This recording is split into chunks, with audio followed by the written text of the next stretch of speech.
राम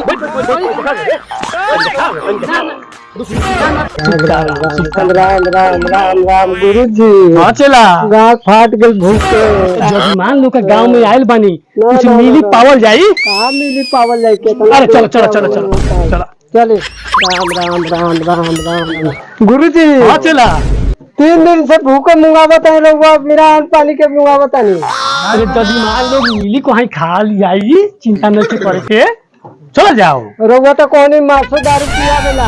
बाप रे बाप रे कैसा साधु भाई रे तू मछली मांस खाएगा रे साला आने में है। मछली मांस खाएगा क्या बेला? मछली नहीं खाया जाता है इसमें साधु है तो खाया जाता है इसमें सूखा सूखा चला। अरे अरे सुन सुन सुन चलो चलो चलो लोग हंसेगा। चलो मांस मछली नहीं खाया जाता है। हाँ सीताराम राम राम राम राम। प्रणाम पंडित जी। जय जय हो जजमान जय जय हो। कहाँ जाते नहीं? जाते तनी घर भोज बा हमरा। अच्छा। ओमे पंडित जी के बुलावे जाते। हम पंडित लखंडा लौकता नहीं ना औरवा के पूछी 50 गो रोटी या 1 तसला भात हुई कम रउवा के पूछल ए जजमान सुनो ना ना हम ना अपने के पूछम। हम जाते दोसर पंडित से पूछे। पहले से शरीर बानू बहुत कम हो गया। राम राम राम राम अब एती घड़ी कमे में काम चल जाए। अच्छा बताई रोटी खियाए तो कितना खा ले हम? राम राम राम रोटी बस 2 बेर में 10 10 एक बेर में 20 गो। बाप तो ना। हाँ शरीर बड़ा भात खियावल जाई तो भात खियावल जाई तो 2.5 किलो 250 चावल के भात। अच्छा ठीक बात तो चली तो ठीक ठीक चली। हाँ हाँ हाँ हाँ जजमान चलो तनी चलो। राम राम राम राम राम राम साला ये पंडित बनी बा जे हमरा के पटक के चिवड़ा उड़ा छीन के खा गए। राम राम राम राम राम राम साले हमसे आवा हमरा गांव में आज आवा। राम राम राम पंडित जी पाँव लगिले। जय हो जय हो जय हो ठाकुर जी। केने के यात्रा बा? जाता नहीं पाव है जजमान के। रिश्तेदार को कहा नहीं तू जानता है भाई है साला कादम जजमान का घर में होगा। ठाकुर है साला उसको घर में कम हो जाएगा तो चल जा। ठाकुर जी। हाँ जाता नहीं सर जजमान का घर एगो काम बा के आवत नहीं सर। जय सीताराम जय सीताराम जय सीताराम जय सीताराम जय सीताराम जय सीताराम। पंडित जी जल्दी चली रात हो जाए तो लेट हो जाए। अच्छा जजमान कोई बात नहीं चला। हाँ रात हो जाए चले ना सब लोग खा ली तो अपने क्या खाए? अच्छा भर पेट मिली चला।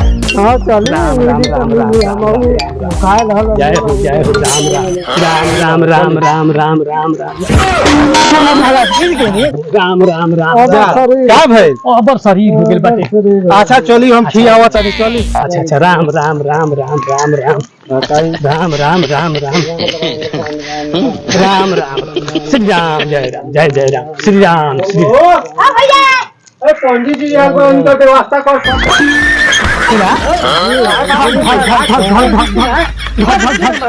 राम राम भागत कहा तो नहीं है पंडित जी अपने के खाए ला व्यवस्था करा तो नहीं है। खाए की हाँ चलिए चलिए बैठिए। पता नहीं अच्छा अच्छा चल बैठिए। जय हो दरबार में जय हो जय हो जय हो जय हो जय हो जय हो जय हो जय हो दरबार के दिन दुगनी रात दुगनी हो। चलिए बैठिए पर अच्छा अच्छा अच्छा राम राम राम राम सीताराम सीताराम सीताराम सीताराम सीताराम सीताराम। पंडित जी से पूछ लेता नहीं कथी खइयन कथी ना। अच्छा चलो पूछ लेता नहीं चलो। अच्छा पंडित जी भात खाम की रोटी आखिर दही चिवड़ा लिया दी। अति उत्तम अति उत्तम दही चिवड़ा खिया दिया। अच्छा जौन चीज को हम तो अथी खिया दही चिवड़ा खिया देता नहीं। बड़ा बढ़िया बड़ा बढ़िया। चलिए पंडित जी के चला। जय हो जय हो जय हो जय हो गिलास ले आओ गिलास। जय हो जजमान जय। बस बस खाई खाई खाई आवता दही। अच्छा अच्छा लिया वो दही लिया। तो पहले तो हम लेके आवत है दही खाई।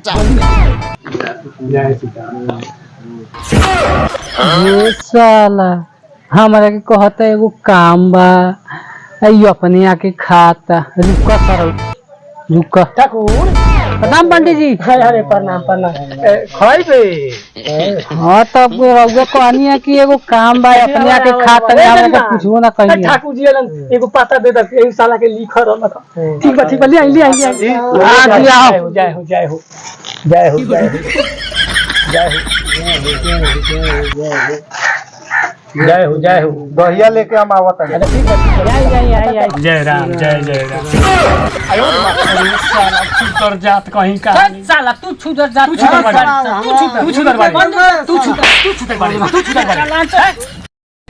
खा सरो तू है भागा ना बहान चले छुदर पंडित का।